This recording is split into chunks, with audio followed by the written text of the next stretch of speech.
It's 6 stories tall, it can withstand nuclear explosions, and it costs over $200,000 to operate every single hour.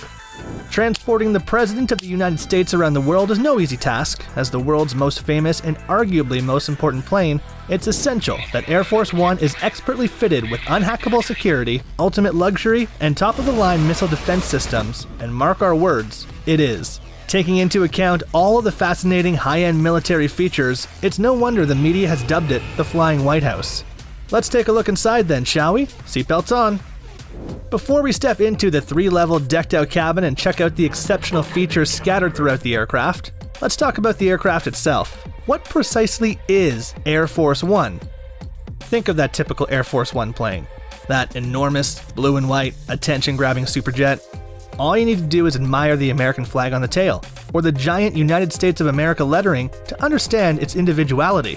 There's truly nothing else like it, right? Wrong. In fact, there's something exactly like it. That's because there isn't just a single Air Force One plane. The White House actually owns 2 identical units. They're both highly customized Boeing 747-200B series aircrafts, which carry the tail codes 28,000 and 29,000 respectively. While Theodore Roosevelt became the first US president to fly in an aircraft way back in 1910, it wasn't until 1953 with President Eisenhower that the term Air Force One was officially born, but we'll circle back to that unique moniker in a jiffy. In 1962, JFK became the first to fly in a jet specifically built for presidential use, a modified Boeing 707. The plane's designer, Raymond Loewy, chose the renowned baby blue as the main color. Why? Because it was Jackie Kennedy's favorite, and of course, because it matched the colors in the presidential seal.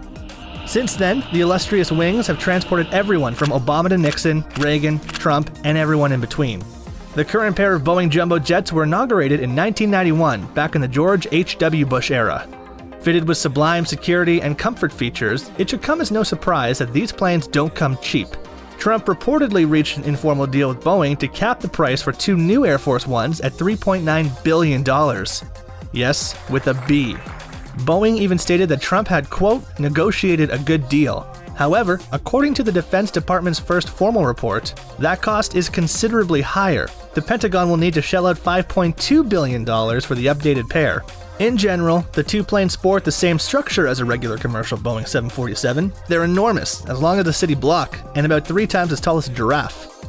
Each boasts 4 engines, which provides 56,700 pounds of thrust apiece, catapulting the plane to a top speed of nearly 700 miles per hour, about 10% shy of the speed of sound. Not only can it fly fast, but also far. On a single full tank, which carries 53,611 gallons, these planes can fly halfway around the world.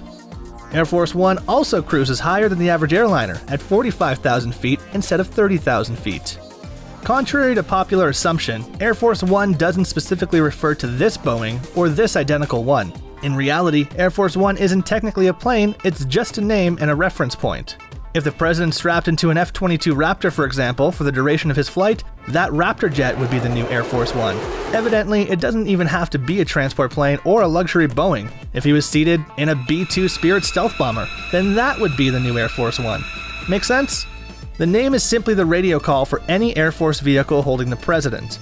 All crew and all air traffic controllers are made aware of this for the purpose of avoiding confusion with any other planes in the area. This way, the safety of the president's plane is able to be prioritized at all times. If the president rides on an Army aircraft, it's dubbed Army One, while a Navy aircraft is referred to as Marine One. The name system was first used in the Eisenhower days when the plane moving the president confusingly had the same call sign as an Eastern Airlines commercial flight. They were both flying in the same airspace, which immediately prompted the need for a new and improved system. Like a normal Boeing 747, the most common presidential transport planes are fitted with 3 separate levels. But as you're about to see, the inside of the Air Force One jets don't resemble commercial 747s in any way, shape, or form. As we work from bottom to top, the lowest level typically serves as cargo space, the middle level is the main passenger area, while the upper level is dedicated to the complex communications equipment. Cargo space and equipment storage is important, no doubt, but by far the most interesting space is the passenger area. Making most apartments seem small, the plane's onboard living quarters include the president's own bedroom, bathroom, workout room, and office. As if that wasn't enough luxury, most of the furniture is handcrafted by master carpenters suited to the president's particular tastes. The focal point of the middle level is a large conference room which doubles as the president's dining room. Senior staff members have their own dedicated work area, while traveling reporters are assigned their own space too. All up, the mammoth-sized jet can comfortably hold 70 passengers and 26 crew members. Despite the decent understanding we have of the layout, even visiting politicians and high-level journalists are forbidden to access some parts of the plane. This means that besides the general description of what's inside the plane, nobody except the president and his staff know precisely how these pieces fit together. What we do know, however, is that the president isn't being dealt a bag of stale, oversalted peanuts for lunch. On board the plane, the crew provide 24-hour first-class service, which includes a mouth-watering high-quality menu. Dedicated chefs prepare whatever the president is craving. That could include unique dishes or some good old-fashioned fast food. Don't believe us? See for yourself. Past meals have included everything from KFC chicken to Caesar wraps, steaks, taco salads, and fresh salads. You name it, and a dedicated chef can whip it up. In total, the crew is equipped to feed about 100 people at a time, and the storage area holds as many as 2,000 meals. Unlike the preparation process for regular airline meals, when buying the presidential ingredients, the White House staff need to select markets at random, do groceries undercover, and never source from one location twice, all in order to protect the president from the threat of a deliberate poison attack. If, however, something does go horribly wrong 45,000 feet up in the sky, Air Force One is decked out with all the essential medical equipment. The dedicated medical room has a fold-out operating table in case emergency surgery is needed, plus an extensive pharmacy, a defibrillator, oxygen, and much more. Of course, what good is having all the equipment if nobody knows how to properly use it? That's why a staff doctor is permanently on board who shadows the president wherever he goes. In the event that something does go wrong, the plane is fitted with all kinds of state-of-the-art communication equipment. Obviously though, the main premise of the extensive electronics is to, run a country. When you've got over 331 million under your wing, there's no time to enjoy the view above the clouds. The Air Force One planes are fitted with $19,000 televisions to keep up with the events happening on the ground, as well as 85 telephones, a collection of secure two-way radios for backup communication, plus fax machines and ultra-high-speed onboard Wi-Fi. With all of these mechanisms in place, the president can contact just about anyone in the world at the touch of a button. If he's not making the calls himself, then one of the carefully screened military personnel on board will do it for him. Air Force One typically has a crew of 26 who must each operate with a high level of security and professionalism. Every single staff member is selected from the military, must undergo extensive background checks, and need to showcase exemplary service histories. This is no ordinary job, folks, which is why the final Air Force One flight is always an emotional trip when the president must bid goodbye to his loyal crew of 4+ years. Another fascinating element of Air Force One, which again sets it apart from traditional aircraft, is that it doesn't have to rely on airport facilities, and no contact with airport staff means far fewer security threats. The planes have their own retractable stairways, their own baggage loaders, and there's not just one entrance, but 3 in case any are compromised.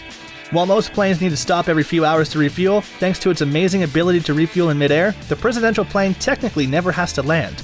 This is a crucial tactic in an emergency situation, especially when the threat is land-based. Sure, it's an essential protection measure, but it's also extremely expensive. According to a Freedom of Information Act, Obama's Air Force One cost taxpayers exactly $206,337 for every single airborne hour. That's close to $1 million for a standard New York to Los Angeles flight.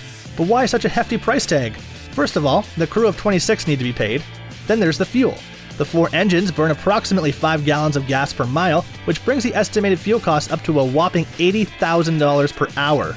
Don't forget the cargo planes, which need to transport the presidential limo. Oh, and the 3 accompanying helicopters. Not to mention the second Boeing, which has to join the flight in case something happens to the first one, so you can see how the numbers quickly add up. Thankfully, the odds of something happening to that plane are slim to none.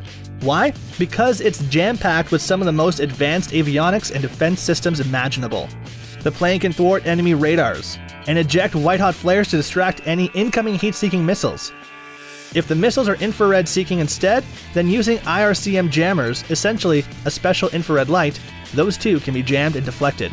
Not only can Air Force One divert any surface-to-air missile and repel bullets thanks to armored windows, but with its specially coated shell, it can also, ready for this, withstand the effects of nuclear bombs wreaking havoc on the ground below. So if everything's hitting the fan on land, the president can confidently take refuge in the sky. If an emergency situation does suddenly arise, or more simply, if the president just wants to jet off to Hawaii for a vacation, far more planning and logistics go on behind the scenes than most realize.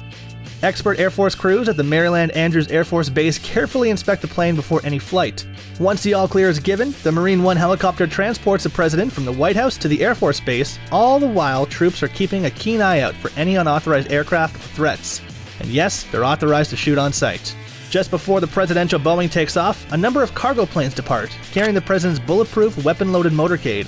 By doing so, the Air Force ensures that the president's ground transportation will be ready and available upon his arrival.